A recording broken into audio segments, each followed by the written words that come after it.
आधुनिक चिकित्सा के दौर में भी होम्योपैथिक विशेषज्ञ doctor Shariq Badood BHMS MD gold medalist Wadood homeopathy, Chaupula से अयूब खां रोड बरेली, जहां पर डॉक्टर शारिक बदूद होम्योपैथिक विशेषज्ञ पुरानी जटिल बीमारियों एवं मानसिक रोग, दिमाग की नस फटने से उत्पन्न विकृतियां जैसे लकवा, सभी प्रकार के मानसिक रोग, प्रोस्टेट की गांठ, स्तन की गांठ, गुर्दा फेलर, रसौली एवं बच्चेदानी की गांठ, विभिन्न प्रकार की एलर्जी, कील मुहासे एवं त्वचा के सभी रोग, पेट, आंतों गुर्दा, लीवर, प्लीहा, पेनक्रियास से संबंधित रोग आदि के अलावा बच्चों में गले की गांठों की बीमारी एवं बच्चों की सभी बीमारियां, स्त्री संबंधी रोग, बांझपन, हड्डी एवं मांसपेशियों से संबंधित सभी प्रकार के रोगों की होम्योपैथी के द्वारा सफल इलाज किया जाता है। इसकी जानकारी देते हुए बदूद होम्योपैथी के डॉक्टर शारिक बदूद ने बताया।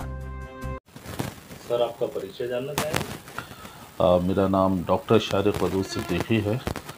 मैं यहाँ पर चौपले पर बदूद होम्योपैथी के नाम से अपनी होम्योपैथी की क्लिनिक चलाता हूँ। ये क्लिनिक हमारी चौपले चौराहे से जो अयूब खां वाली रोड है, उसी रोड पर पुल का पहला पिलर पड़ता है, उसके ठीक सामने ही है। और हम यहाँ पर होम्योपैथिक प्रैक्टिस में जो जितने भी क्रॉनिक डिजीज़ हैं, जितनी क्रॉनिक बीमारियाँ हैं, और ख़ास तौर से वो बीमारियाँ जो कि आमतौर पे डॉक्टर्स के हिसाब से लाइलाज बीमारियाँ कही जाती हैं या बहुत जटिल और मुश्किल बीमारियाँ कही जाती हैं, हम सिर्फ उन्हीं बीमारियों का इलाज करते हैं। डॉक्टर साहब, वो कौन कौन सी ऐसी बीमारियां हैं जिनका एलोपैथिक में इलाज नामुमकिन है और होम्योपैथी में उसका इलाज मुमकिन है?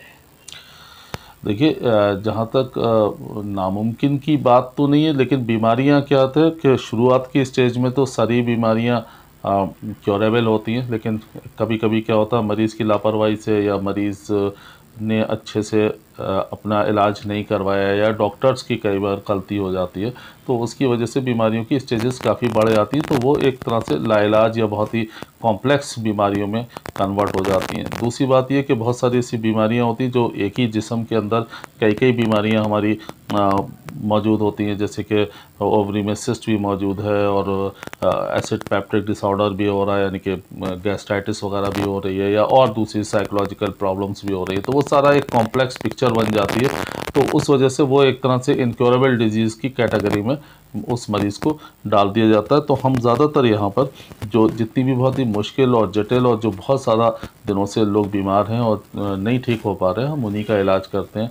और इसमें ख़ास तौर से हमारे जितने भी लिवर डिसऑर्डर्स हैं, यानी कि जो लिवर की जिगर की बीमारियां हैं वो हैं, औरतों में यूट्रस के अंदर फाइब्राइड हो जाता है, सिस्ट होती है, इनफर्टिलिटी है, और बहुत सारी इसके अलावा जो हमारा एसिड पेप्टिक डिसऑर्डर यानी कि जो हाइपर एसिडिटी है, ये सारा, और जितनी भी क्रॉनिक बीमारियां हैं जो काफ़ी लंबे दिनों से नहीं ठीक हो पा रही हैं, उनका इलाज करते हैं। इसके साथ साथ बहुत सारी जो हमारी मानसिक बीमारियां होती हैं, जो मेंटल डिसऑर्डर्स होते हैं, जैसे डिप्रेशंस है बहुत, तो उनका भी हम लोग यहाँ पर इलाज करते हैं।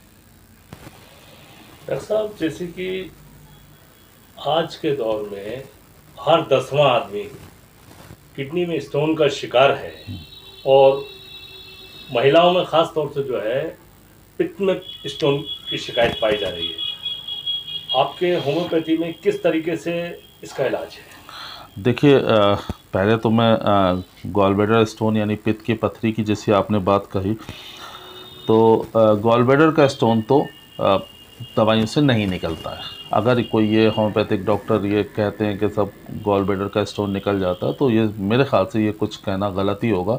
इसके लिए तो ऑपरेशन के अलावा और कोई दूसरा रास्ता नहीं है गॉल ब्लैडर का। हाँ, गॉल ब्लैडर में कोई स्वेलिंग है, गॉल ब्लैडर के अंदर और कोई प्रॉब्लम है, लिवर की प्रॉब्लम्स है, उसके लिए होम्योपैथी में बहुत अच्छे इलाज हैं, पर गॉल ब्लैडर स्टोन नहीं निकल पाता। और दूसरी बात ये कि कई बार अगर डॉक्टर्स निकालने की कोशिश करते हैं या कुछ ऐसी भी, तो कई बार वो निकालने के प्रोसेस के दौरान गॉल ब्लैडर का स्टोन जो पित्त से एक नली आती है नीचे की, तो जिसको हम कॉमन बाइल डक्ट कहते हैं, उसके अंदर स्टोन फंस जाता है, तो फिर अर्जेंट इमरजेंसी में ऑपरेशन करना पड़ जाता है। तो उसका तो कुछ नहीं है, लेकिन जहाँ तक किडनी स्टोन का सवाल है, रीनल स्टोन का, वो होम्योपैथी से बहुत अच्छे से निकल जाते हैं। और लेकिन वहाँ भी थोड़ी सी लिमिटेशंस हैं। आमतौर पे होम्योपैथिक डॉक्टर्स या लोगों के अंदर मानना ये रहता है कि हम कोई भी तरह, कितनी भी साइज़ की पथरी हो, कितनी भी बड़ी पथरी हो, गुर्दे की पथरी हो, होम्योपैथिक दवा खाते रहो पूरी ज़िंदगी और निकल ही जाएगी। लेकिन ये गलत है। देखिए, पहली बात तो ये कि जो पथरी होम्योपैथी से निकलती है, तो पहली बात ये कि कोई भी ऐसी दवा नहीं है जो कि पथरी को घोल सके या तोड़ सके। पथरी तोड़ने की कोई दवाई नहीं होती। बात सिर्फ इतना है कि पथरी थोड़ी बहुत इरोजन हो सकता है उसके, यानी कि ऊपर की सरफेस थोड़ी बहुत, मान ली 10 mm की है तो वो 8.5 mm की रह जाए या नॉर्मल, लेकिन पथरी को ऐसा तोड़ने की कोई प्रोसेस नहीं होता। दूसरी बात ये कि कभी कभी क्या होता है कि कुछ स्टोन्स कैल्शियम कार्बोनेट के बने हुए हैं या कुछ हाइग्रोस्कोपिक टाइप है, वो अपने आप ही टूट जाते हैं, उसमें दवाई का कोई रोल नहीं होता, तो हम उसको मान लेते हैं, वो भी क्रेडिट होम्योपैथी को मिल जाता है कि होम्योपैथिक दवाई से टूट गया। लेकिन होम्योपैथी में ऐसी कोई दवाई नहीं है जो कि पथरी को तोड़ सके। जब भी पथरी निकलेगी तो पूरी की पूरी साबुत ही निकलेगी। अब जब साबुत निकलेगी तो जाहिर सी बात है कि उसमें हमारी लिमिटेशंस होती हैं। आमतौर पे 12 mm 13 mm तक की स्टोन आराम से निकल जाता है। इसके ऊपर की स्टोन्स आमतौर पे कभी नली में फंस जाते हैं या और दूसरी जगह पर फंस जाते हैं, तो बेहतर होता है कि उसको ऑपरेशन करवा लिया जाए या फिर उसकी लिथोट्रिप्सी करवा ली जाए या उसको किसी और PCNL के ज़रिए से निकलवा दिया जाए, क्योंकि 13 mm से ऊपर की पथरी नहीं निकलती है तो होम्योपैथी में। दूसरी बात ये कि लोग ये समझते हैं कि गुर्दे के अंदर कहीं पर भी पथरी है तो वो सब निकल जाएगी। आमतौर पे किडनी, जैसे ये किडनी है, किडनी का जो लोअर वाला पोल है, तो लोअर पोल पे जो स्टोन्स होते हैं वो नहीं निकलते हैं, उसके लिए ऑपरेशन कराना ही पड़ता है। तो अगर हम कोशिश करते हैं, जो भी हमारे पास मरीज़ आते हैं तो उनको हम पहले से ये देख लेते हैं, देखभाल कर लेते हैं कि इसके स्टोन निकलने वाला है या नहीं। अगर निकलने वाला है तो उसका इलाज करते हैं, नहीं निकलने वाला है तो उसको हम प्रॉपर सही वक्त रहते उसको डॉक्टर के पास भेज देते हैं ताकि उसके गुर्दे ख़राब ना हो, क्योंकि बहुत सारे ऐसे मरीज़ हैं जिनके गुर्दे होम्योपैथिक दवाई के चक्कर में ख़राब हो जाते हैं। वो बेचारे बहुत बड़े बड़े साइज़ के स्टोन होते हैं और दवाई खाते रहते हैं, आखिर में कई बार गुर्दे ख़राब हो जाते हैं और मरीज़ बेचारा उससे तो कुछ जानकारी होती नहीं है। तो इसलिए हम कोशिश करते हैं कि उनको सही जानकारी, और जो स्टोन निकलने वाले हैं होम्योपैथी से, सिर्फ हम उन्हीं का इलाज करते हैं, बाकी स्टोन्स के लिए एलोपैथिक साइड में भेज दिया जाता है। डॉक्टर साहब, होम्योपैथी की, जर्मन की और इंडियन दवाओं में क्या फ़र्क है? देखिए, जर्मन दवाइयाँ और इंडियन दवाई ये भी एक तरह का मिथ ही है। देखिए, सिर्फ क्वालिटी का थोड़ा सा फ़र्क है, वो भी बहुत थोड़ा सा। जर्मन दवाइयाँ बाज़ार वहाँ से इंपोर्ट होके आती हैं तो ज़ाहिर बात है उसमें इम्प्योर ड्यूटी लगती है। वही जो दवा यहाँ पे 100 रुपये की है तो वही दवा 400 और 600 रुपये की हो जाती है। लेकिन सच्ची बात यह है कि मरीज़ का सही इलाज सही दवा से होता है। ये किसी जर्मन और इंडियन, जो अगर सही दवा है तो इंडियन होगी वो भी असर करेगी, जर्मन दवा होगी वो भी असर करेगी। ऐसा नहीं है कि जर्मन दवा होगी तो कुछ ज़्यादा असर कर देगी, या जर्मन दवाई है तो कोई बहुत ज़्यादा करिश्मा कर देगी और इंडियन दवा करिश्मा नहीं करेगी। हाँ, नो डाउट क्वालिटी में फ़र्क होता है, लेकिन वो क्वालिटी में बस 18-20 का फ़र्क है, इससे ज़्यादा का फ़र्क नहीं होता। यहाँ भी बहुत अच्छी विल्मर शॉबे कंपनी है, बहुत अच्छी दवाइयाँ यहाँ बना रही है, SBL बना रही है, और बहुत सारी कंपनियाँ अच्छी दवाइयाँ बनाती हैं। तो दवाइयों का इतना दवाई के सिलेक्शन का बहुत इंपॉर्टेंट रोल है, दवाई की क्वालिटी या कंपनी का इतना बड़ा रोल नहीं है वो। डॉक्टर साहब, ये किडनी में स्टोन किन वजहों से पैदा होता है? देखिए, किडनी में स्टोन सबसे बहुत अच्छी बात पूछी आपने। देखिए, किडनी स्टोन की जो सबसे बड़ी वजह है वो हमारी ड्रिंकिंग हैबिट, यानी कि पानी पीने की जो हमारी जो तरीका है कि हम बहुत कम पानी पीते हैं। आमतौर पे सबसे ज़्यादा स्टोन्स पानी की कमी की वजह से होते हैं, क्योंकि किडनी का काम होता है जिस्म के अंदर खून को फ़िल्टर करके उसकी गंदगी को बाहर फेंकना।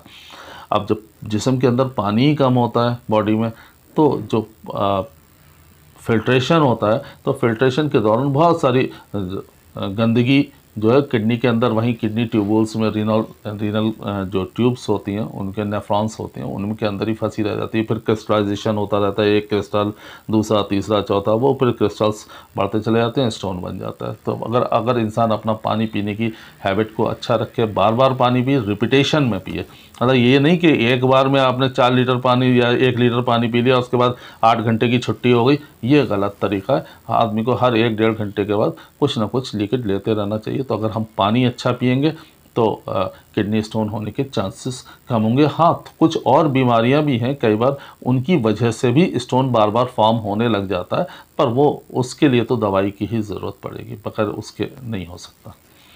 डॉक्टर साहब, आखिरी सवाल है कि होम्योपैथी और इलेक्ट्रो होम्योपैथी, इसमें क्या अंतर है?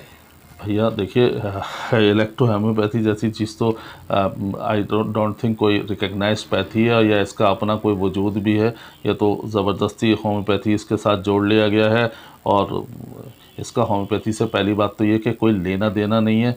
होम्योपैथिक के किसी प्रिंसिपल से इसका कोई आपस में तालमेल नहीं है। दूसरी बात, ये पैथी कोई रिकग्नाइज्ड भी नहीं है, ना तो गवर्नमेंट की तरफ से रिकग्नाइज्ड है और ना ही किसी स्टेट बोर्ड से रिकग्नाइज्ड है, ना ही सेंट्रल बोर्ड से रिकग्नाइज्ड है। तो आई डोंट थिंक कि इलेक्ट्रो होम्योपैथी में क्या होता है, बहुत ज़्यादा मुझे उसके बारे में डिटेल्स तो नहीं पता, लेकिन इतना पता है कि ये कोई रिकग्नाइज्ड पैथी नहीं है, और ना ही इसके कोई अलग से गवर्नमेंट की तरफ से या मेडिसिन बोर्ड की तरफ से या central medicine homeopathic medicine board की तरफ से इसको कोई रिकग्निशन प्राप्त नहीं है। तो इसलिए इस तरह के तो ये लीगल प्रैक्टिस नहीं है। डॉक्टर साहब, आजकल ज़्यादातर लोगों को ये शिकायत रह रही है कि नसें जो हैं उनकी ब्लॉकेज हो जाती हैं, हाथ सुन पड़ने लगते हैं, पैर सुन पड़ने लगते हैं। तो इसमें किस तरह की उन्हें एहतियात बरतना चाहिए, और होम्योपैथी में क्या इसका इलाज है? जहाँ तक नसों का आपने कहा, तो जैसा आप पूछ रहे हैं तो ऐसा लग रहा है कि शायद आप अर्थराइटिस या और दूसरी नसों की बीमारी के बारे में बात कर रहे हैं। तो देखिए, इसके लिए सबसे पहली बात यह है कि हमें अपने खाने पीने में डाइट को बहुत बैलेंस रखना चाहिए। बैलेंस का मतलब, डाइट का मतलब ये है कि किसी एक चीज़ की बहुत ज़्यादती नहीं होनी चाहिए। उसमें कार्बोहाइड्रेट भी हो, उसमें प्रोटीन भी होना चाहिए, उसमें मिनरल्स भी हो, फैट भी हो, विटामिन्स भी हो, यानी कि सब चीज़ बैलेंस करके हम खाना खाएंगे, तभी हम सारे न्यूट्रिशंस बॉडी के अंदर मौजूद रहेंगे आमतौर पे। और दूसरी बात यह है कि प्रॉपर एक्सरसाइज, जो कि आजकल मोबाइल के कल्चर की वजह से लोगों की फ़िज़िकल एक्सरसाइज का टाइम बहुत ही बचता ही नहीं उनके पास, और ना ही कोई उनके अंदर हेल्थ की फ़िटनेस के लिए कोई बहुत ज़्यादा क्यूरियोसिटी देखने को मिलती है। तो ज़्यादातर लोग बहुत आइडियल और बहुत कहना चाहिए कि सिर्फ खा लिया, काम कर लिया, बैठे रहे, मतलब वो फिज़िकल एक्सरसाइज की तरफ इंक्लिनेशन बहुत कम है लोगों का। तो एक तो ये कि प्रॉपर डाइट लें, प्रॉपर एक्सरसाइज करें, और नंबर 3rd चीज़ ये आती है कि स्लीप, नींद बहुत ज़्यादा ज़रूरी है, प्रॉपर स्लीप। ये फिर अगेन वही मोबाइल की वजह से लोग 3-3 बजे तक मोबाइल देखते हैं, फिर सोते हैं, फिर और जल्दी सुबह उठते हैं और काम पर चल देते हैं, तो नींद ना पूरी होना। तो ये सारी चीज़, जंक फूड का इस्तेमाल करना, तो इन सब की वजह से हमारी बॉडी में न्यूट्रिशंस की कमी होने लग जाती है। और जब न्यूट्रिशंस की कमी होती है तो हमें न सिर्फ नसों की बल्कि और बहुत सारी इस तरीके की बीमारियां हम पर हावी होने लग जाती हैं। तो अच्छा, अब जहाँ तक इसके इलाज का सवाल है, तो होम्योपैथी में अच्छा इलाज है, और होम्योपैथी में सिर्फ नसों का ही नहीं, दिमाग के अंदर जैसे आमतौर पे ब्रेन हेमरेज हो जाता है, होम्योपैथी में एक्सीलेंट क्योर है, एक्सीलेंट। मतलब अगर शुरू के 8-10 दिन के अंदर हेमरेज वाला मरीज़ अगर हमसे कांटेक्ट करता है, तो वो बहुत जल्दी 100% उसका इम्प्रूवमेंट के चांसेस होते हैं। मैं ब्रेन हेमरेज की बात कर रहा हूँ, इन्फार्क्शन की नहीं। इन्फार्क्शन एक वो कंडीशन होती है जिसमें ब्रेन के कुछ हिस्से को खून जाना बंद हो जाता है, तो इन्फार्क्शन की बात नहीं कर रहा हूँ, उसमें भी इम्प्रूवमेंट होता है लेकिन थोड़ा कम होता है। लेकिन हेमरेज के केसेस में होम्योपैथी में सेरिब्रल जो किसी ब्लड प्रेशर बढ़ने की वजह से या चोट लगने की वजह से अगर हमारे सर के अंदर खून जमा हो जाता है, तो वो बहुत अच्छा इलाज है। इसके अलावा साइकेट्रिक डिसऑर्डर्स का होम्योपैथी में बेहतरीन इलाज है, एक्सीलेंट इलाज है। और ख़ासतौर से हम तो बहुत सारे, हमारे पास तो बहुत सारे मरीज़ ऐसे रहते हैं जिनको कि मेंटल डिसऑर्डर्स वाले होते हैं, औरतें, आदमी, बच्चे, तो उसके लिए बहुत अच्छा इलाज है साइकेट्रिक डिसऑर्डर। इसके अलावा स्टेरिलिटी है, यानी कि बांझपन है उसके लिए, औरतों के अंदर सिस्ट की प्रॉब्लम हो जाती है, अक्सर बच्चियों में, लड़कियों में, लेडीज़ में ओवेरियन सिस्ट की प्रॉब्लम है या यूट्राइन फाइब्राइड की प्रॉब्लम है, तो इसके लिए बहुत अच्छी, बहुत ही बढ़िया दवाइयाँ हैं होम्योपैथी। और इसके अलावा किडनी की आप बात कर रहे थे तो रीनल फेल्योर के लिए भी काफ़ी अच्छी दवाइयाँ, काफ़ी हद तक रीनल फेल्योर को हम के केसेस आते हैं तो उनको काफ़ी अच्छा इम्प्रूवमेंट मिलता है। डॉक्टर साहब, कैंसर जैसे रोग जो कि तेजी से भारत में बढ़ रहा है, इसके लिए होम्योपैथी में किस तरह का इलाज है? कैंसर के लिए इलाज बहुत अच्छा है, लेकिन अगेन मैं ये छोटी सी चीज़ ऐड करना चाहूँगा कि कैंसर क्योरेबल है, बहुत हद तक एलोपैथिक में भी क्योरेबल है, और ऐसा नहीं कि वहाँ इलाज नहीं है उसका, और होम्योपैथी में भी है। लेकिन क्या होता है कि जब कैंसर की स्टेज बहुत ज़्यादा बढ़ जाती है तब वो लोगों को पता लगता है, और जब कैंसर हमें पता लगता है तो उस वक्त इतनी देर हो चुकी होती है कि उसमें कोई भी दवाई उसको 100% ठीक नहीं कर सकती, सिर्फ रोकथाम हो सकती है, कंट्रोल हो पाता है। तो होम्योपैथी में एक अच्छा प्रॉस्पेक्ट है, अगर कैंसर के पेशेंट्स आते हैं तो उनको अगर बहुत समझ बूझ के साथ डॉक्टर उनको पूरी हिस्ट्री लेके, उनकी पूरी जानकारी लेके और अच्छी तरीके से अपना पूरा दिमाग इस्तेमाल करके अगर दवाई सिलेक्ट करते हैं तो होम्योपैथी का बहुत अच्छा रिस्पांस आता है कैंसर में। लेकिन अगेन वो वही है, ऐसा नहीं है कि लास्ट स्टेज पे आ रहा है और होम्योपैथी उसमें कोई चमत्कार कर देगा। तो ये आमतौर पे लोग ये सोचते हैं कि होम्योपैथी कोई चमत्कारिक साइंस है कि कुछ भी जादू टोने की तरह से कुछ भी कर लेंगे, तो ऐसा कुछ नहीं है। ये हर चीज़ की लिमिटेशन साइंस है, और हर साइंस की अपनी एक लिमिटेशन होती है। होम्योपैथी की भी लिमिटेशन है। होम्योपैथी में जिस स्टेज में मरीज़ आ रहा है और अगर हम वो मेडिसिन से कवर होने लायक है तो कवर होती है, अदरवाइज़ फिर वो क्योरेबल नहीं होता। अगर शुरू के स्टेज में आते हैं तो कैंसर बढ़िया से कंट्रोल होता है और बहुत अच्छे से कंट्रोल होता है। Thank you.